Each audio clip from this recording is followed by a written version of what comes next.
अब देखो बे, इस वीडियो के अंदर हम तुम्हें बताएंगे कि मॉड मेन्यू में फंक्शंस को कैसे ऐड किया जाता है विथ ऑटो अपडेट। अब तुम बोलोगे कि भाई यार ये ऑटो अपडेट क्या होता है, और हम तो यहाँ पे सीखने आए हैं लोडर और मैजिक्स मॉड्यूल, तुम यहाँ पे हमें बता रहे हो मॉड मेन्यू। तो देखो, सबसे पहले हम ये बता देते हैं कि सब एक ही चीज़ होता है, बस सबका नाम अलग अलग है। ये तुम्हारे ऊपर डिपेंड करता है कि तुम क्या सोच के क्या बना रहे हो। अगर तुम मॉड मेन्यू सोच करके मॉड मेन्यू बना रहे हो तो वो मॉड मेन्यू कहलाएगा। अगर तुम लोडर और मैजिक्स मॉड्यूल सोच के ये बना रहे हो तो वो लोडर और क्या बोलते हैं, मैजिक्स मॉड्यूल कहलाएगा। ठीक, इतना समझ आ गया है। और अब बात आती है ऑटो अपडेट क्या होता है। तो ऑटो अपडेट का ये मतलब है कि तुम्हें सिर्फ इस मेथड को देख करके सिंपल से फंक्शन को ऐड करना है, एंड ये जो फंक्शन जो भी तुम ऐड करोगे ये हर एक अपडेट में वर्क करेगा। ऐसा नहीं है कि अभी कोई ओबी अपडेट चल रहा है, तुमने ओबी अपडेट को मतलब इस ओबी अपडेट के लिए फंक्शन को ऐड कर दिया, जैसे कि नो रिक्वायल हेडशॉट या मैजिक बुलेट या जो भी चीज़ है, इसको तुमने ऐड कर दिया है, एंड अब जैसे ही नेक्स्ट अपडेट आएगा ओबी वाला तो सब कुछ रीसेट हो जाएगा एंड तुम्हें फिर से ऐड करना पड़ेगा। तो ऐसा कुछ नहीं है, ठीक है। तुम्हें सिर्फ एक बार इस मेथड को देख करके अच्छे से एंड जो भी कोड वगैरह फाइंड है उसको सब करके एंड फंक्शन को ऐड कर देना है अपने एसआरसी मतलब जो भी तुम्हारा प्रोजेक्ट है उसमें ऐड कर देना है, एंड बस वो हर एक अपडेट में वर्क करेगा हमेशा, ठीक है। तुम्हें बस बाईपास को अपडेट करते रहना है एंड बिंदास से तुम यूज़ कर सकते हो। एंड हाँ, इसकी एक रिक्वायरमेंट है कि तुम्हारा जो प्रोजेक्ट है, जो तुम्हारा AIDE का एसआरसी है, वो ऑटो अपडेट सपोर्ट होना चाहिए, ठीक है। लाइक जैसे हमने तुम्हें जो प्रोजेक्ट प्रोवाइड करवाया है उसमें ऑटो अपडेट सपोर्ट है। अगर तुम कोई ऐसा प्रोजेक्ट यूज़ कर रहे हो जिसमें ऑटो अपडेट सपोर्ट नहीं है तो उसमें ये मेथड वर्क नहीं करेगा। अगर तुम्हें चाहिए ऑटो अपडेट सपोर्ट वाला प्रोजेक्ट जो AIDE में यूज़ होता है तो तुम्हें सिंपल से मेरा वाला प्रोजेक्ट डाउनलोड कर लेना है, उस पर काम करना है, या तुम्हारे पास पहले से ही है तो बढ़िया बात है। ओके, समझ आ गया है कि ऑटो अपडेट क्या होता है। एंड ये जो भी चीज़ है ये नाम अलग अलग होता है एक ही चीज़, ठीक है। इसमें तुम कंफ्यूज मत होना कि लोडर अलग से बनाया जाता है, मैजिक्स मॉड्यूल अलग से बनता है, मॉड मेन्यू अलग से बनता है। तो मेथड थोड़ा बहुत सबका अलग है, काम सबका वही एक ही है, ठीक है। क्या करना है कि बटन को ऑन करो, चीट कोड इनेबल, ठीक है, यही काम होता है सबका, ठीक। ऐसा तुम कंफ्यूज मत हुआ करो कि नाम अलग है तो सबका मेथड भी अलग होगा। मेथड से गिना चुना कुछ अलग होता है बस, बाकी सब एक है। अब देखो, हम तुम्हें एक चीज़ और बता देते हैं। अगर तुम ये सोच रहे हो कि ये मेथड सिर्फ एक गेम के लिए वर्किंग है तो ऐसा बिल्कुल नहीं है। इस मेथड को तुम अप्लाई करके किसी भी गेम के लिए ऑटो अपडेट फंक्शन ऐड कर सकते हो बिंदास से, ठीक है। बस तुम्हारा जो प्रोजेक्ट है वो ऑटो अपडेट सपोर्ट होना चाहिए। एंड इस वीडियो में हम FF Max का एग्जाम्पल ले करके तुम्हें बताएंगे, बाकी तुम किसी भी गेम के लिए ऑटो अपडेट फंक्शन बना सकते हो, ठीक। इतना समझ आ गया है तो चलो फिर वीडियो को स्टार्ट करते हैं। लेकिन उससे पहले चैनल को सब्सक्राइब कर देना एंड बेल नोटिफिकेशन ऑल पे कर दो, और तुम्हारा कोई सा भी अखंड प्राणी दोस्त है तो फिर उसको भी ये वीडियो शेयर कर दो ताकि वो भी ये सारा जुगाड़ बनाना सीख जाए। तो चलो फिर लेट्स बिगिन। तो यहाँ पे हम लोग AIDE Pro ओपन कर लेते हैं। एंड हाँ, अगर तुमको नहीं पता है कि AIDE Pro क्या होता है, इसको सेटअप कैसे करते हैं, प्रोजेक्ट कैसे इंपोर्ट करते हैं एंड नाम कैसे एडिट करते हैं, ये सब नहीं पता है तो जाओ पार्ट 1 देख करके आओ, उसके अंदर हमने सब कुछ बिल्कुल बढ़िया से सिखा रखा है, ठीक है।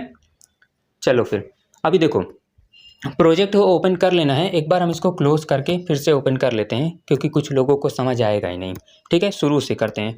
देखो, AIDE Pro ओपन कर लिया है हमने, प्रोजेक्ट को ओपन कर लेते हैं। तो यहाँ पे है हमारा प्रोजेक्ट, इसमें यहाँ पे आएंगे ऐप, SRC, JNI, यहाँ पे आ जाएगा, ठीक है। उसके बाद यहाँ पे हम आ जाते हैं अपने मेन CPP में, main.cpp। अब तुम बोलोगे कि भाई यार यहाँ पे तो main.cpp है ही नहीं। तो यहाँ पे देखो, अगर तुम किसी और का प्रोजेक्ट यूज़ कर रहे हो तो उसके में भी क्या पता ऐसा हो सकता है कि उसने अपना नाम लिख रखा होगा, उसके बाद .cpp होगा। जैसे कि हमने यहाँ पे डेवलप आई लिख रखा है, उसके बाद डॉट लगा करके फिर CPP लिख दिया है। तो यही हमारी मेन CPP है, ठीक है। बाई डिफ़ॉल्ट वाला जो प्रोजेक्ट होता है, जो बाई डिफ़ॉल्ट रहता है, उसमें कुछ एडिट नहीं किया गया रहता है तो उसमें मेन CPP ही रहती है, ठीक है, main.cpp। लेकिन यहाँ पे हम लोग अपना नाम लिख देते हैं सिंपल से, ठीक है। तो यहाँ पे आ जाएंगे डेवलप आई CPP में। तुम्हारे पास कोई सा भी प्रोजेक्ट है तुम उसको यूज़ कर सकते हो। अगर तुम्हारे पास प्रोजेक्ट नहीं है, तुम्हें प्रोजेक्ट नहीं मिल रहा है, तो हमने इस वाले प्रोजेक्ट को प्रोवाइड कर दिया है, जा करके डाउनलोड कर लो, फ्री ऑफ कॉस्ट है, टेलीग्राम पे मिल जाएगा। ओके, चलो फिर यहाँ पे main.cpp मतलब डेवलप आई CPP, जो भी तुम्हारा प्रोजेक्ट है उसकी मेन CPP खोल लेना है, ठीक है। मेन CPP ओपन कर लेने के बाद अभी हम आएंगे एम्प्टी मैनेजर में, और यहाँ पे हमने कुछ स्टेप्स को लिख रखा है तो यहाँ पे आएंगे एंड यहाँ पे देखो स्टेप 1 2 3, इन्हीं तीनों स्टेप से हम अपने प्रोजेक्ट के अंदर नए फंक्शंस को ऐड कर सकेंगे। इतना समझ आ गया कि स्टेप 1 स्टेप 2 स्टेप 3, ठीक है। तो देखो पहला स्टेप हमारा ये है कि ऐड बटन इन मेन डॉट cpp, मतलब मेन डॉट cpp में हमें बटन को ऐड करना है, जो हमारा नया फीचर रहेगा उसे ऐड करना है। तो उसके लिए यहाँ पे आएंगे, इसके अंदर AIDE Pro के अंदर एंड मेन डॉट cpp हमने ओपन कर रखा है। अब इसके अंदर हमें नए बटन को ऐड करना है। तो नए बटन को ऐड करने के लिए अगर तुम किसी और का प्रोजेक्ट यूज़ कर रहे हो तो उसके में उस जगह पे जाना है जहाँ पे अभी हम जाएंगे। अब तुम बोलोगे कि किस जगह पे, तुम तो अपने प्रोजेक्ट में जाओगे। तो यार देखो कोडिंग तो सेम रहेगी ना, C++ की कोडिंग यहाँ पे यूज़ हो रही है तो वो कोडिंग तो सेम होगी ना। तो वही कोडिंग जिस तरीके से मतलब सेम टू सेम कहीं लिखी होगी तुम्हारे प्रोजेक्ट के अंदर, तो वहाँ पे चले जाना, ठीक है। और अगर ये वाला प्रोजेक्ट यूज़ कर रहे हो तो बढ़िया बात है, जैसे जैसे हम कर रहे हैं वैसे वैसे करो, ठीक है। तो यहाँ पे हम आ जाते हैं बटन ऐड करने के लिए। तो तुम्हें भी इस तरीके से यहाँ पे आ जाना है, ठीक है। जैसे कि यहाँ से देखो हमारा बटन शुरू हो रहा है, इस जगह से देखो ये लिखा है ना, साला ये क्या क्या आ जाता है यार। हाँ ये देखो ये लिखा है ना UI स्टार्ट। तो ऐसा तो हमारे प्रोजेक्ट में लिखा है लेकिन हर एक के प्रोजेक्ट में नहीं लिखा रहता, लेकिन यहाँ पे देखो ये लिखा हुआ है IMGUI, ठीक है। इस तरीके से यहाँ पे कोडिंग स्टार्ट हो रही है। तो देखो यहाँ पे ये हमारा पहला बटन है एम बॉट ऑन ऑफ, ठीक है।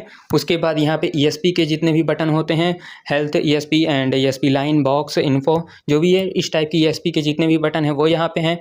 तो यहीं पे हमें इसके नीचे ऐड करना है, ठीक है। और यहाँ पे देखो 2-3 बटन और हैं, एम फायर वगैरह जो भी है। तो हम नीचे नीचे आएंगे। अब यहाँ पे देखो, यहाँ पे हमारा बटन क्लोज हो रहा है क्योंकि यहाँ पे देखो लिखा हुआ है UI इंड, मतलब यहाँ पे हमारी UI इंड हो रही है। जो हमारा इंटरफेस होता है फ्लोटिंग विंडो, वो हमारा एंड हो रहा है यहाँ पे।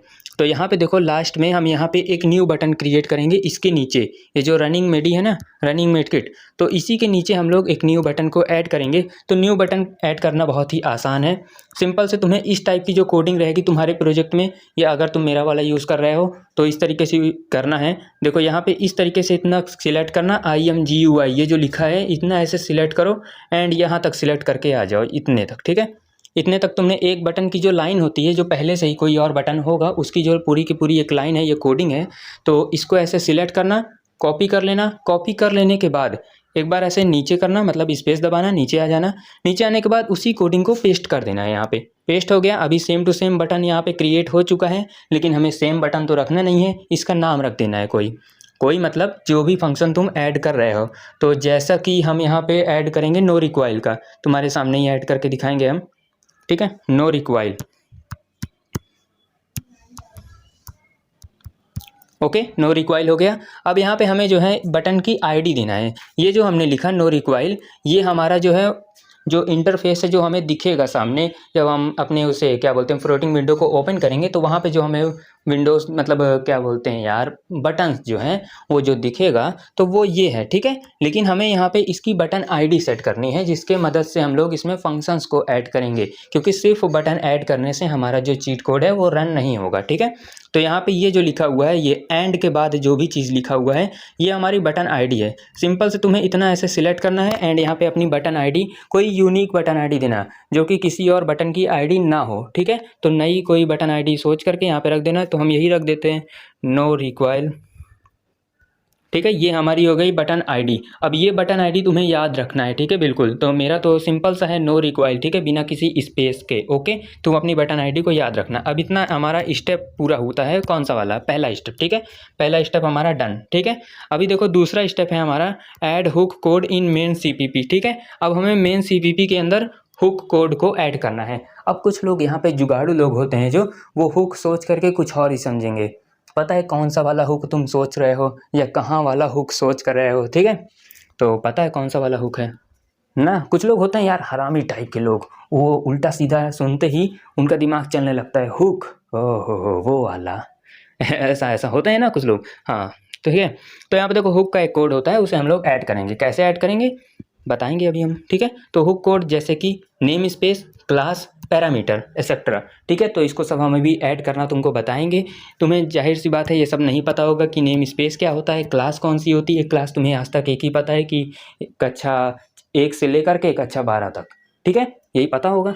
बाकी क्लास के बारे में तुम्हें कुछ नहीं पता है कि ये कौन सा क्लास है यार जो यहाँ पे ऐड करना है। पैरामीटर क्या होता है ये भी नहीं पता होगा। तो हम बताएंगे, सब कुछ एकदम डीपली बताएंगे, ठीक है। बस वीडियो को ध्यान से देखते ही जानना, ठीक है। और ये हुक वाले जो उल्टा सीधा सोच रहे हो ना, क्या बताएं, बहुत हरामी लौंडे हो तुम, ठीक है। तो देखो यार, मेन डॉट सीपीपी के अंदर हुक कोड को ऐड करना है। कैसे ऐड करना है, इधर साइड वापस आना है, मेन सीपीपी हमने ये ओपन कर रखा है। मेन सीपीपी मतलब develop.cpp, या जो भी तुम प्रोजेक्ट ओपन कर रहे हो उसके नाम का जो भी .cpp होगा उसे ओपन कर लेना है। हमारा यहाँ पे देखो ये बटन ऐड हो चुका है। अभी हम यहाँ पे हुक कोड को ऐड करेंगे, तो उसके लिए हमें सबसे नीचे आ जाना है। सबसे नीचे मेरे प्रोजेक्ट के अंदर आना है। अगर तुम किसी और का यूज़ कर रहे हो तो उसके में कुछ इस टाइप का कोड लिखा होगा, ये देखो इस टाइप का। जैसे कि हमारे में ये लिखा हुआ है डूबे हुक, उसके बाद IL2CPP get method offset, then after that यहाँ पे देखो लिखा हुआ है ब्रैकेट के अंदर ये असेंबली C#.DLL, इस टाइप का जो यहाँ पे लिखा रहेगा ऐसा। और उसके आगे थोड़ा आओगे तो काउ गेम प्ले वगैरह लिखा रहेगा, जो भी इस टाइप का। तो इस टाइप की जहाँ पे भी कोडिंग लिखी है यहीं पर हमें ऐड करना है। क्या क्या ऐड करना है, बताओ बताओ, अभी तो बताया था ना, हुक का कोड, ठीक है। तो देखो कैसे ऐड करना है, इन्हीं में से किसी एक को कॉपी कर लेना है। जैसे हमने बटन वाले कोड को कॉपी करके एक न्यू बटन क्रिएट किया था, उसी तरीके से यहाँ पे भी किसी एक को ऐसे सिलेक्ट करके, जैसे कि ये रनिंग मेडकिट का पहले से ही कोड है, ठीक है। ये जो है ये वाला जो कोड है, इसके नीचे जितना भी ये कोड लिखा है ये रनिंग मेडकिट का हुक कोड है, ठीक है। हमें तो नया बनाना है, नो रिक्वायल का हुक कोड। तो इतना ऐसे सिलेक्ट करेंगे, इतना साला बड़ा लंबा सा है, एक काम करते हैं इसको ऐसे सिलेक्ट करेंगे, इतने से आकर के इतना ऐसे सिलेक्ट करके कॉपी कर लेंगे, ठीक है। कॉपी कर लेने के बाद यहाँ पे या कहीं पे भी तुम्हें नीचे, ये सब तो डिसेबल्ड लाइन है, ये सब जो लिखी हुई है ये सब डिसेबल्ड लाइन है, तो हम इसको नीचे करेंगे और एंड वही चीज़ को यहाँ पे पेस्ट कर देंगे वापस से, ठीक है। पेस्ट कर देने के बाद अभी ये जो हमारा हुक कोड है ये तो हमारा किसका था, ये था रनिंग मेडकिट का, लेकिन हमें बनाना किसका है, नो रिक्वायल का, ठीक है। तो उसके लिए तुम्हें यहाँ पे सिंपल से क्या खोल लेना है, अब खोल लेना है तुम्हें अपनी डंप फाइल को। अब तुम बोलोगे कि भाई यार डंप फाइल कैसे ओपन किया जाता है, तो क्या बताएं यार, तुम बहुत ही महान आदमी हो, तुमको इसके बारे में पता ही नहीं है। डंप फाइल यार वो होती है जहाँ से हम लोग ऑफसेट वगैरह उठाते हैं, लेकिन हमें ऑफसेट को नहीं उठाना है, हमें उठाना है इस बार name space and class and parameter को उठाना है, ठीक है। वो हम बताएंगे कैसे उठाना है। ये है हमारी डंप फाइल, ठीक है। इस वाले वीडियो के अंदर हम किसको एग्जाम्पल ले रहे हैं, हम FFmpeg को एक एग्जाम्पल के तरीके से यूज़ कर रहे हैं, ठीक है। बाकी तुम लोग किसी भी गेम का बना सकते हो, ओके। तो यहाँ पे देखो FFmpeg का हम अभी इसको क्या बोलते हैं, डंप फाइल ओपन करेंगे, लेकिन उससे पहले एक बार देख लेते हैं कि सब कुछ सही है ना। यहाँ पे ये हुक कोड है, असेंबली, ये सब ये हमारा बाई डिफ़ॉल्ट रहता है। अब देखो एक चीज़ और बता देते हैं कि यहाँ पे क्या पैरामीटर है, क्या क्लास है एंड क्या नेम स्पेस है। तो देखो ये जो चीज़ है ये यहाँ पे ये हमारा, तो ये वाला ये जो लिखा हुआ है इस वाले ब्रैकेट के अंदर ये हमारा फंक्शन कोड है, ठीक है। जिस फंक्शन से हम लोग, एक काम करो, तुमको हम एक एक ले आएंगे, पेस्ट करेंगे, फिर बताएंगे। ऐसे बताएंगे तो तुम्हें समझ नहीं आएगा, ठीक है। तो देखो सबसे पहले हमें डंप फाइल के अंदर से ये पता करना होगा कि नो रिक्वायल का कौन सा ऐसा कोड है जिसको एक्टिवेट करने से नो रिक्वायल हमारा एक्टिवेट हो जाएगा। तो उसके लिए हमने देखो एक वीडियो बनाया हुआ था कि how to find offset from dump file. पता है ना, कुछ लोग को पता होगा कि डंप फाइल के अंदर से ऑफसेट कैसे फाइंड किया जाता है। तो उसी में हमने एक फ़ाइल को प्रोवाइड किया था, ये वाली फ़ाइल है FF offset finding codes by develop, ठीक है। तो इसके अंदर अभी हम आएंगे एंड यहाँ से जो क्या बोलते हैं नो रिक्वायल की जो एक टाइप से फाइंडिंग कोड है उसे यहाँ पे कॉपी कर लेंगे। तो इसको ओपन करेंगे पहले। हाँ तो देखो भाई इस वाली फाइल के अंदर ये वाला कोड यहाँ पे देखने को मिल रहा है नो रिक्वायल का, जो कि हमारा इसको फाइंड करने से जो नो रिक्वायल का ऑफसेट है वो हमें प्राप्त हो जाता है। लेकिन हमें ऑफसेट नहीं चाहिए, बस इसकी ये जो फाइंडिंग वैल्यू है, ये वाली जो सर्च वैल्यू है ये, ठीक है, इसे ही चाहिए, इसे ही कॉपी कर लेना है। एंड अगर तुम्हें ये वाली फ़ाइल चाहिए जिस फाइल को हमने अभी ओपन कर रखा है जिसके अंदर सारे फाइंडिंग कोड्स लिखे हुए हैं, तो इसका भी लिंक हम प्रोवाइड कर देंगे जा करके वेबसाइट से, ठीक है। बाई कर लेना, ये हमारी पेड फाइल है, इसको बाई करना पड़ेगा, ठीक है। अगर है तुम्हारे पास तो बढ़िया बात है, अगर कहीं और से तुम्हें मिल गई है तो भी बढ़िया बात है, नहीं है तो जा करके बाई कर लेना या ढूंढ लेना कहीं से। बहुत सारे लोगों ने प्रोवाइड कर रखा है, जिसने नहीं प्रोवाइड कर रखा है तो क्या कर सकते हैं, फिर तुम्हें बाई करना ही पड़ेगा, ओके। तो यहाँ पे देखो फिर से बता देते हैं कि हम लोग जो है जो हमारी डंप फाइल है उसके अंदर से जो क्या बोलते हैं नो रिक्वायल की जो एक टाइप से नेम स्पेस एंड फंक्शंस है उसको कॉपी करेंगे। आई होप तुमको अभी तक ये सब कुछ समझ नहीं आया होगा कि क्या ये बता रहा है साला, बस देखते जाओ, ठीक है। तो देखो नो रिक्वायल का पहले हम लोग फाइंडिंग कोड कॉपी करेंगे, सिंपल से जल्दी जल्दी बताएंगे हम एकदम। तो देखो नो रिक्वायर का ये फाइंड कोड है, इसको यहाँ पे क्या बोलते हैं कॉपी करेंगे, उसके बाद इसको पिन कर देते हैं ऊपर, इसको हटाएंगे। अब देखो हमने फाइंड कोड को कॉपी कर लिया है। अभी हम लोग अपनी डंप फाइल को ओपन करेंगे, ठीक है। ये हमारी डंप फाइल है जो इस वर्जन की है, बाकी तुम लोग किसी भी वर्जन के लिए बना सकते हो। अभी के टाइम पे जिस समय हम ये वीडियो रिकॉर्ड कर रहे हैं उस समय यही वर्जन चल रहा है FM Max का, ठीक है। बाकी तुम्हारा कोई सा भी गेम हो, ठीक है। तो यहाँ पे हम सर्च पे आएंगे, सर्च, इसको हटाएंगे जो भी लिखा है, अपना जो फाइंड कोड था उसको पेस्ट करेंगे, पेस्ट करने के बाद नेक्स्ट कर देंगे, ठीक है। नेक्स्ट कर देने के बाद अब यहाँ पे देखो ये ऑटोमेटिकली सिर्फ एक जो हमारे सर्च रिजल्ट है वो यहाँ पे सर्च रिजल्ट आ करके सिलेक्ट हो गया है। अब देखो अभी देखो हम लोग जब स्क्रिप्ट वगैरह या CPP वगैरह बनाते थे तो हम लोग ऑफसेट को उठाते थे, लेकिन इस बार हमें ऑफसेट को नहीं उठाना है। इस बार हमें सिंपल से ये जो चीज़ लिखा है ना, क्या बोलते हैं, ये जो हमने अभी अभी सर्च किया था इतना बड़ा सा, तो यहाँ पे देखो ये इस तरीके से सर्च होके तो आ गया है, लेकिन हमें इस बार ऑफसेट नहीं चाहिए। इसी में हम लोग एक बार इसको हम पिन कर देते हैं ऊपर, क्योंकि पिन करेंगे तभी ये रहेगा, वापस वरना चला जाएगा, ठीक है। तो इसको जहाँ पे भी ये सर्च होकर आए किसी भी लाइन में, ऐसे देखो यहाँ पे काफ़ी सारे ऑफसेट लिखे हैं, बहुत सारे, कम से कम हज़ारों ऑफसेट होंगे। तो तुम्हें सिंपल से कुछ भी नहीं करना है, ये सर्च होके आ गया है, तुम्हें जो है ऊपर ऊपर आना है, ठीक है। ऊपर ऊपर आ जाना है, जब तक ये ऑफसेट ऐसे ऐसे आ रहे हैं बहुत सारे ऑफसेट, तब तक एकदम ऊपर ऊपर आते जाना है, ठीक है। आते जाना है यहाँ पे। अब देखो यहाँ पे कुछ एक नई लाइन चालू हो चुकी है, यहाँ पे देखो ऑफसेट वगैरह आना बंद हो गया। अब यहाँ पे कुछ नई लाइन चालू हो गई, यहाँ पे public Boolean and public single वगैरह, यहाँ पे जो भी चीज़ लिखा है ये आ चुका है। अभी भी तुम्हें ऊपर ही आते जाना है, फिर से देखो वही चीज़ आने लगा, public single and private Boolean, ठीक है। जो भी चीज़ है इसको सब इग्नोर करना है, ऊपर आते जाना है, आते जाना है, ठीक है। अब देखो बिल्कुल अब रुक जाना है थोड़ा सा। अब यहाँ पे देखो एक ये लिखा रहेगा DLL, एक लिखा रहेगा नेम स्पेस, एक लिखा रहेगा क्लास। अब तुम्हें समझ आ गया होगा कि क्या होता है क्लास, क्या होता है नेम स्पेस, क्या होता है DLL। ये हमने नहीं लिखा है, ये जब हमने डंप फाइल को फाइंड किया था तो उसमें ऑलरेडी पहले से ही लिखा हुआ था, ठीक है। तुम्हारे पास भी जो भी डंप फाइल होगी किसी भी वर्जन की या किसी भी गेम की, तो उसमें भी ऐसे लिखा रहेगा DLL। जो भी ये चीज़ है ये देखो हमने दिखाया था ना, उसमें क्या बोलते हैं अभी जो हमारा मेन डॉट CPP था उसमें लिखा हुआ था। नेम स्पेस क्या है हमारा, काउ डॉट गेम प्ले, ठीक है, ये भी हमने दिखाया था जो भी लिखा हुआ है। क्लास इसका ये है प्लेयर एट्रीब्यूट्स, ठीक है। क्लास सबका अलग अलग होता है, ये भी अलग होता है, ये भी अलग होता है, ठीक है। अब देखो अब हम लोग यहाँ से उठाएंगे अपनी मेन डॉट CPP के अंदर पेस्ट करेंगे। तो सबसे पहले इसका ये जो DLL है, DLL, तो इसको इतना सिलेक्ट करेंगे, कॉपी करेंगे और वहाँ ले जाके पेस्ट करेंगे। तो इसको सिलेक्ट कॉपी पेस्ट करने का कोई फ़ायदा नहीं है, क्यों? क्योंकि वो तो यहाँ पे पहले से ही लिखा हुआ है। देखो यहाँ पे ये लिखा हुआ है ना, असेंबली C# DLL, ठीक। इसको पेस्ट करने की ज़रूरत नहीं है, फिर भी हम तुम्हारी तसल्ली के लिए यहाँ पे पेस्ट कर देते हैं, वरना कुछ लोग बोलेंगे कि भाई यार तुमने तो किया ही नहीं, ठीक। तो यहाँ पे पेस्ट कर देंगे, ठीक है, पेस्ट हो गया है। अब हम लोग यहाँ से क्या कॉपी करके ले आएंगे, यहाँ से हम लोग कॉपी करके ले आएंगे नेम स्पेस को। नेम स्पेस हमारा क्या है, काउ डॉट गेम प्ले, जैसा लिखा है वैसा ही कॉपी करना, इधर साइड ले आ करके अपनी मेन डॉट CPP के अंदर, ये देखो यहाँ पे लिखा है ना काउ डॉट गेम प्ले, इस वाले सेकंड वाले ब्रैकेट के अंदर यहाँ पे ले आके पेस्ट कर देना, सिंपल, ये हो गया। अब देखो यहाँ पे हमारा ये डालना है जो कि हमारी क्लास है। तो क्लास कौन सी है, क्लास है हमारी प्लेयर एट्रीब्यूट्स। देखो यहाँ पे लिखा हुआ ना CLASS क्लास, अगर तुम्हें नहीं दिख रहा है तो वीडियो की क्वालिटी बढ़ा लो, दिख जाएगा बढ़िया से, ठीक है। तो क्लास हमारा प्लेयर एट्रीब्यूट्स है, ठीक है। तो इसको कॉपी कर लेना है, इधर से कॉपी, इधर साइड ले आ करके एंड यहाँ पे पेस्ट कर देना है। कहाँ गया, ये है, ठीक है, इधर साइड पेस्ट। अब देखो इतना काम हो गया है। अभी हमारे यहाँ पे फंक्शन डाल देना है इस जगह पे।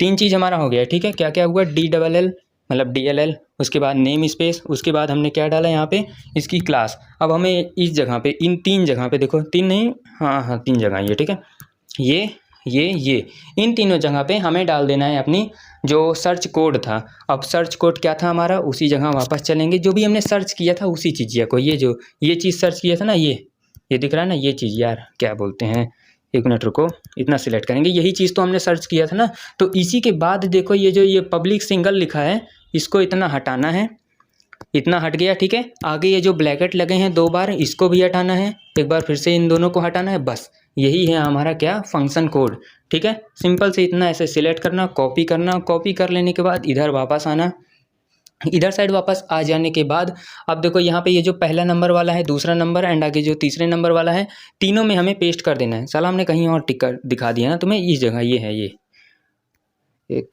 क्या बताएं यार, इसमें बड़ा दिक्कत होता है इसको एडिट करने में। अगली बार जब बताएंगे तुमको एमटी मैनेजर में करके दिखाएंगे, ठीक है। इसमें एडिट करने में बड़ा दिक्कत आ जाती है। तो ये वाला एंड आगे एक और लिखा है, उसमें वही चीज़ पेस्ट कर देना है। क्या जो हमारा सर्च कोड था, तो यहाँ पे ये देखो लिखा है ना ऑन प्रिपरेशन कैंसिल, इसको हटा करके या तुम्हारे में जो भी चीज़ लिखा है उसको हटा करके अपना वाला पेस्ट कर देना है। क्या अपना वाला जो तुम्हारी सर्च वैल्यू है, ठीक है।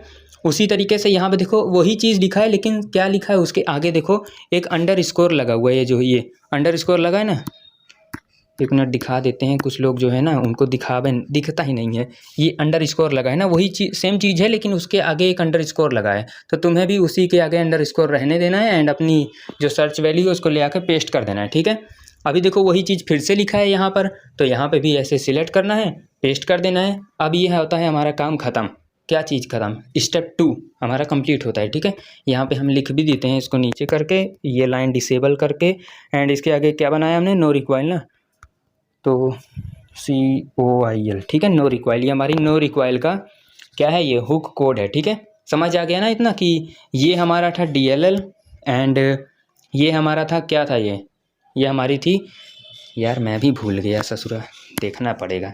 ये हमारा था नेम स्पेस, बताने के चक्कर में ना कन्फ्यूज आ जाते हैं ससुराम खुद ही, ठीक है। ये हमारा नेम स्पेस एंड ये हमारी है क्लास। बाकी ये जो आगे है ये तीन चीज़, ये तीनों है हमारा क्या, ये तीनों है हमारा सर्च वैल्यू, ठीक है, जिसको फंक्शन बोल सकते हैं हम, ठीक है। तो यही चीज़ है हमारा, ठीक है। ये हमारा स्टेप 2 होता है यहाँ पे कंप्लीट। इसको यहाँ पे एक बार सेव भी कर देते हैं, वरना साला कभी कभी सेव भी नहीं होता, ठीक है। सेव हो चुका है ये ऑलरेडी। तो इसको अब बैक करेंगे। अब हमारा डंप फाइल का काम खत्म। अभी पड़ेगा आगे थोड़ा सा, लेकिन ज़्यादा नहीं। इसके अंदर आएंगे फंक्शन स्टेप के अंदर। अब यहाँ पे देखो स्टेप 1 कंप्लीट, स्टेप 2 कंप्लीट, ठीक है। नेम, क्लास, पैरामीटर, ओह हाँ सॉरी, हमने नेम स्पेस बताया, क्लास बताया, पैरामीटर तो बताया ही नहीं ना यार।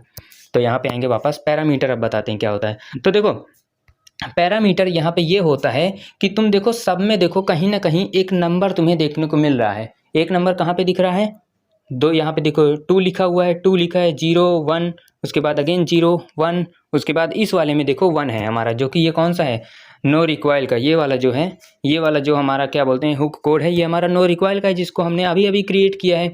इसी में देखो यहाँ पे एक बहुत छोटी सी जगह पे ये जो ये लिखा है, क्या बोलते हैं, ये देखो लिखा है ना 1 लिखा हुआ है। तो यही हमारा क्या है, ये हमारा है पैरामीटर, ठीक है।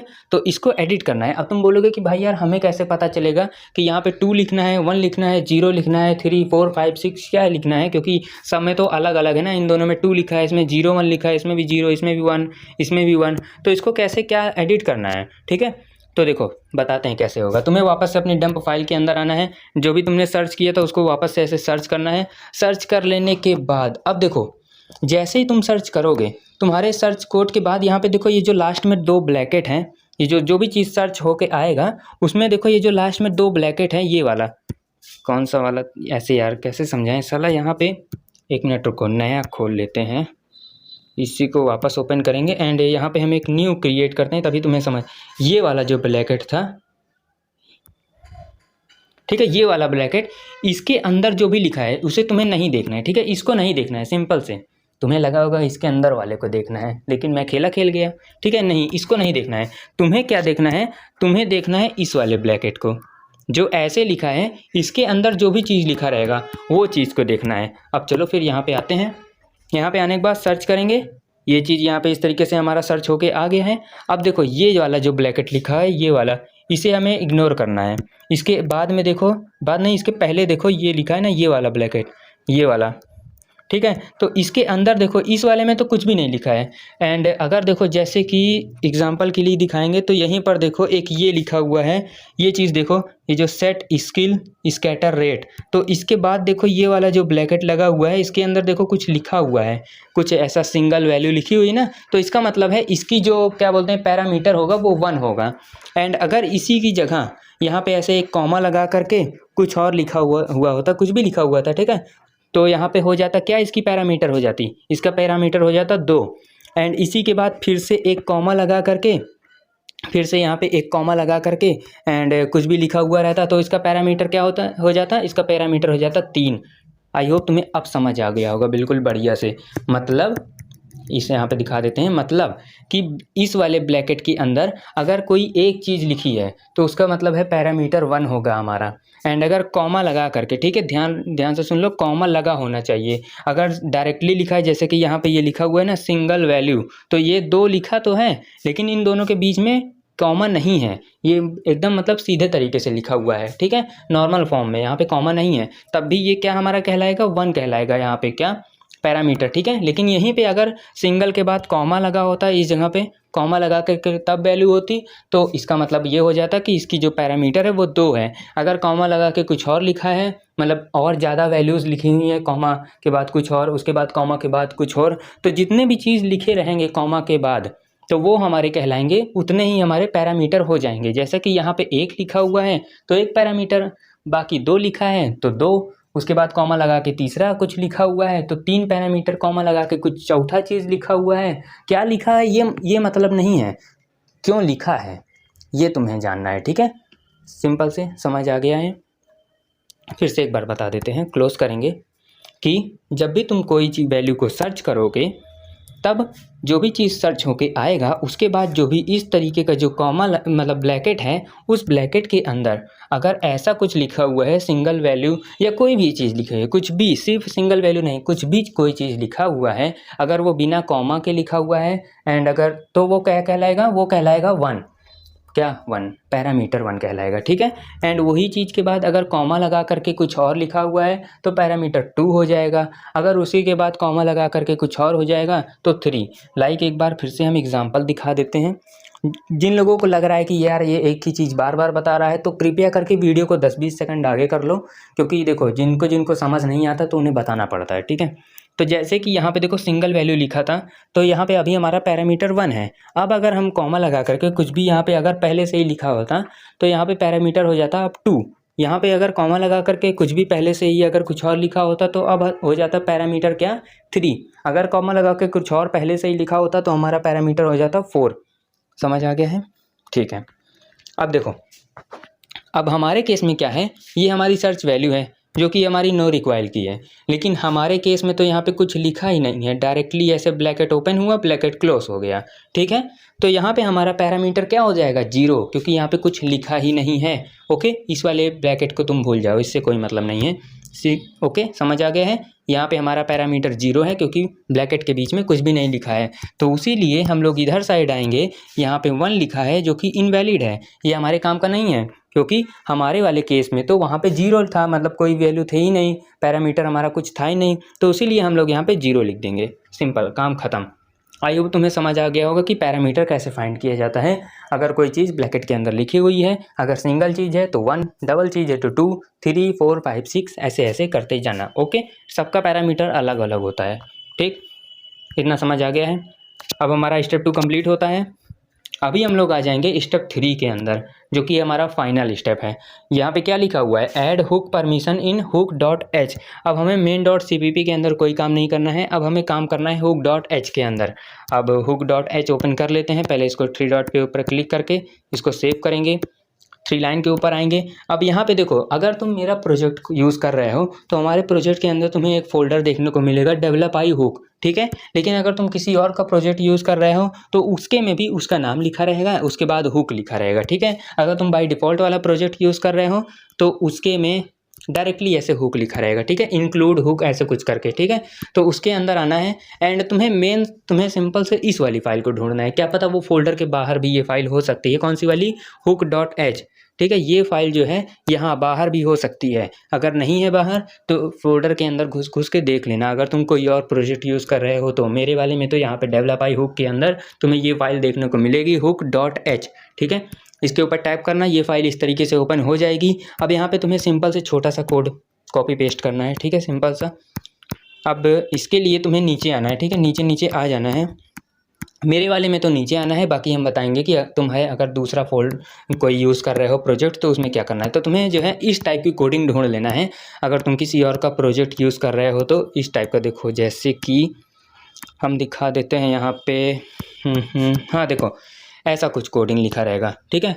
बोल, उसके बाद जो भी सर्च वैल्यू रहती है, जैसे कि ये रनिंग मेडकिट का बोल वगैरह है, ठीक है। रनिंग मेटकिट का ये हुक परमिशन है, ठीक है। रनिंग मेटकिट की जो हुक परमिशन है वो यहाँ पे रनिंग मेटकिट की देखो यहाँ पे लिखा हुआ है। तो यहाँ पे देखो ऐसा लिखा है ना, बोल, उसके बाद ऑन प्रिपरेशन कैंसिल, उसके बाद ये नल वगैरह जो भी चीज़ लिखा है, उसके बाद रिटर्न देन ब्रैकेट क्लोज। तो तुम्हें सिंपल से इसी तरीके से इतना ऐसे कॉपी करना, सिलेक्ट पहले, सिलेक्ट के बाद कॉपी, न्यू बटन बनाने के लिए ओके इसको नीचे करना एंड जो तुमने कॉपी किया उसको पेस्ट कर देना है। पेस्ट कर देने के बाद यहाँ पे हम लिख भी देते हैं नो रिक्वायर, उसको क्लोज करेंगे इसे एंड यहाँ पे लिख देते हैं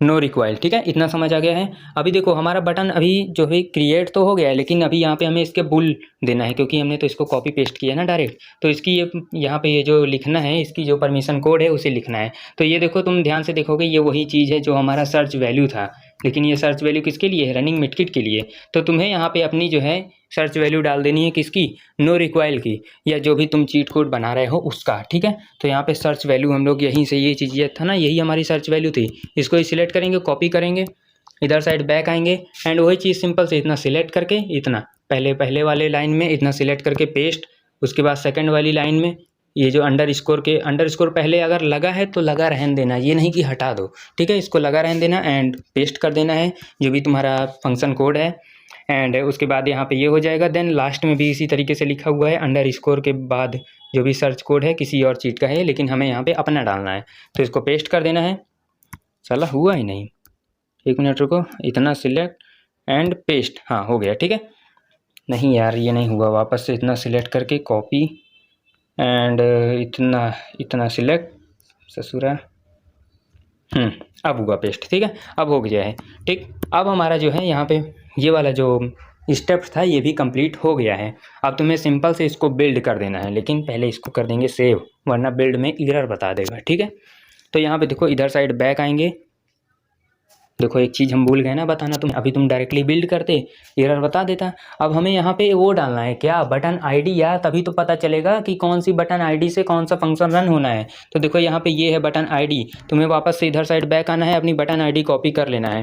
तो देखो बटन आईडी यहाँ से कॉपी करना है, इधर साइड जो हमने बटन न्यू वाला क्रिएट किया था, देखो यहाँ पे ये नो रिक्वायर है, तो नो रिक्वायर के आगे हमने ये चीज़ की बनाया था ना बटन आईडी, इसको सिलेक्ट करना, कॉपी करना, हुक डॉट एच के अंदर आना एंड ये जो ये वाली लाइन दिख रही है, इफ़ के बाद, इफ़ तो वैसे 3 बार लिखा हुआ है, लेकिन उसके बाद ये जो ये चीज़ है तुम्हें कुछ अलग सा दिखेगा, जैसे कि ये तो दिज है, उसके बाद नुल है, उसके बाद इफ़ के बाद अनेबल लिखा हुआ है, लेकिन ये कुछ अलग सा लिखा हुआ है। तो यही हमारी बटन आईडी होती है, तो इसको हटा करके अपनी वाली बटन आईडी पेस्ट कर देना है, ठीक है।